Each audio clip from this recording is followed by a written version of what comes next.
There's actually speaker 8, Rabbi Jonathan Infeld, was an in-person speaker.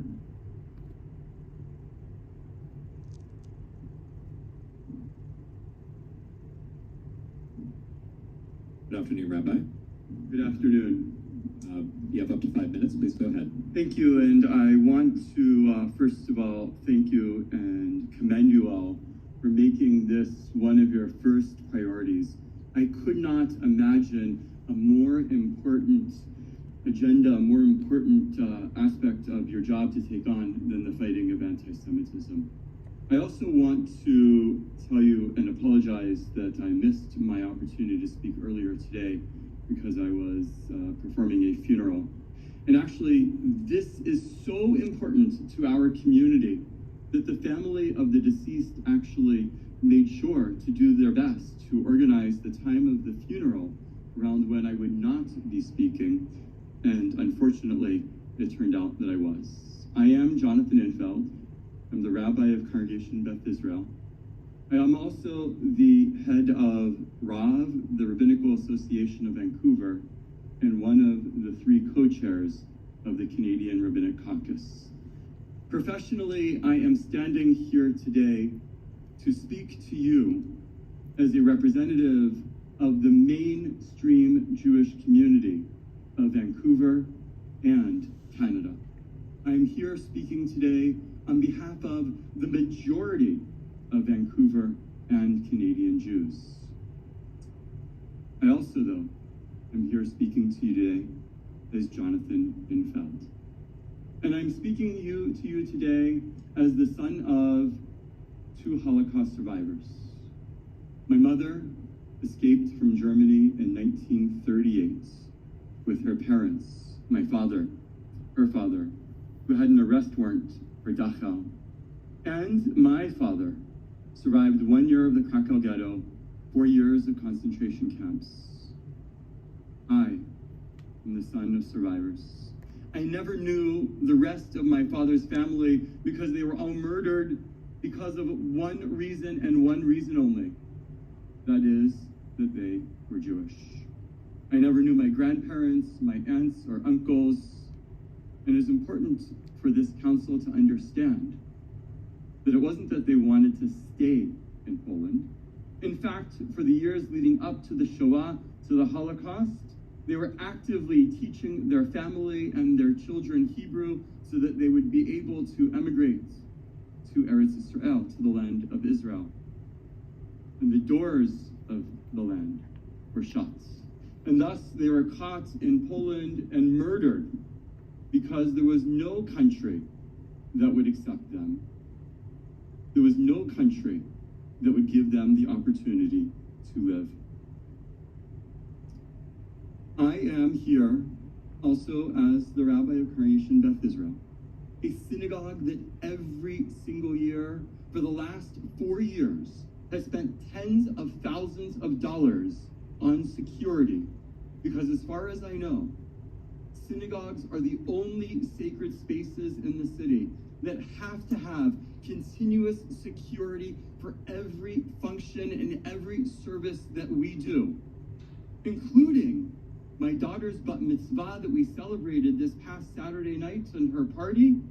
We, the Infeld family, have to pay for the security to protect our synagogue from potential anti-Semitic attacks.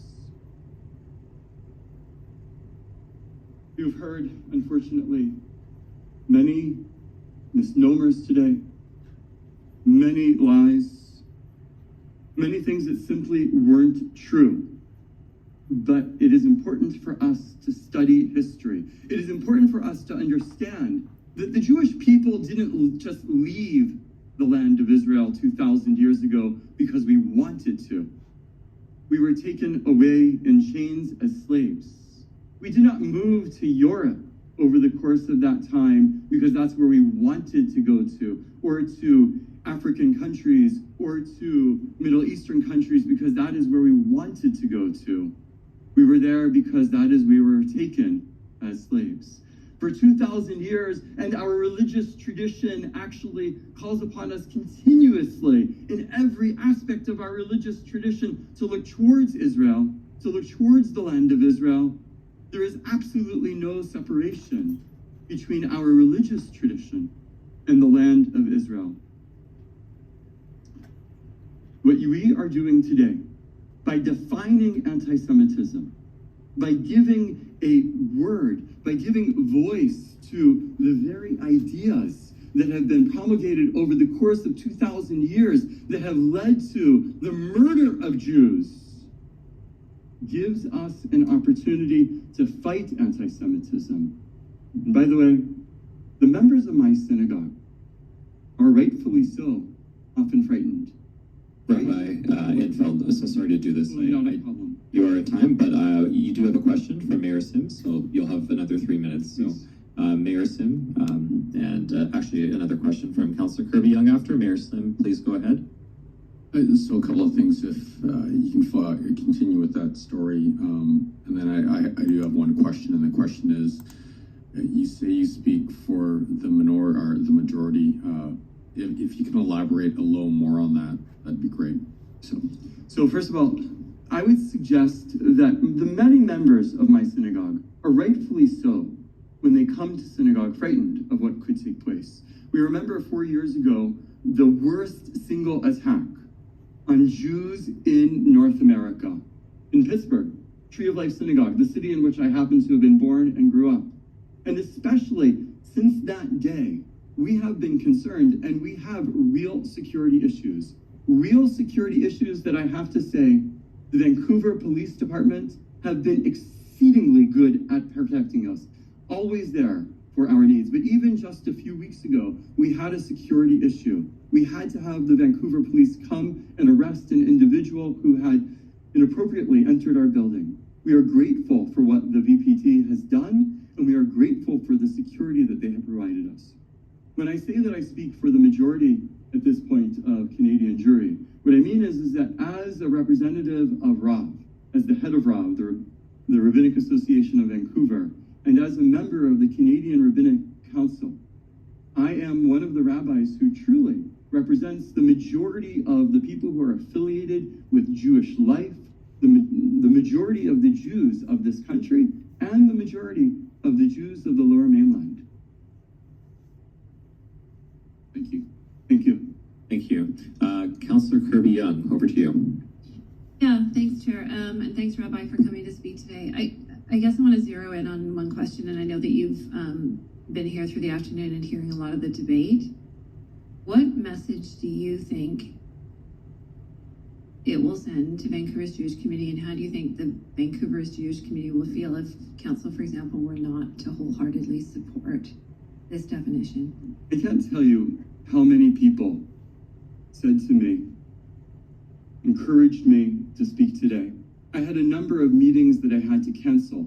And when they heard that I was canceling them in order to be here, even last moment when I sort of got bumped or, because of the unfortunate timing of what happened earlier today, they said, absolutely, we completely understand. What you are doing is supporting us, giving us a feeling of security. If we do not pass this motion in its entirety, we are denying the reality of the fact that anti-Semitism comes in many different manifestations, historically and today. And over the course of the last 50, 60 years, one of the most clear forms of anti-Semitism, especially in the last 10 or 15, 20, 30 years, has been anti-Zionism. And anti-Zionism has been used as an excuse to attack Jews. In fact, recently, a few years ago, I was at an event of the Jewish community at one of our synagogues, not my own. And I was trying to enter into the synagogue, and there were anti-Zionists screaming at us. And as we tried to enter in, as I tried to enter in, police officers of the VPT actually literally had to come and escort me into a synagogue. I would never imagine that anywhere in the world, let alone here in Vancouver, that I as a rabbi would have to be escorted into a synagogue because of anti-Semitism, which is masked under the title of anti-Zionism. Thank you. Thank you very much. Oh, apologies. Yes, you can. Kirby Young, could you add yourself back to the queue, please? I can't see you there anymore. Tina?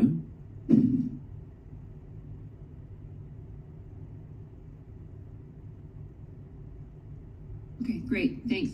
Sorry, I think I had about 40 seconds left. I sort of asked you what it meant if council didn't accept this. This is the second run at it. This motion was brought before council in July 2019, and council determined that time to refer it, but not even to hear from speakers. Can you tell me what it's been like or how the community felt for the last 3 years? I have to say we weren't surprised completely. We have, as a community, of course, faced anti-Semitism over thousands of years, but we were hurt. It was not pleasant.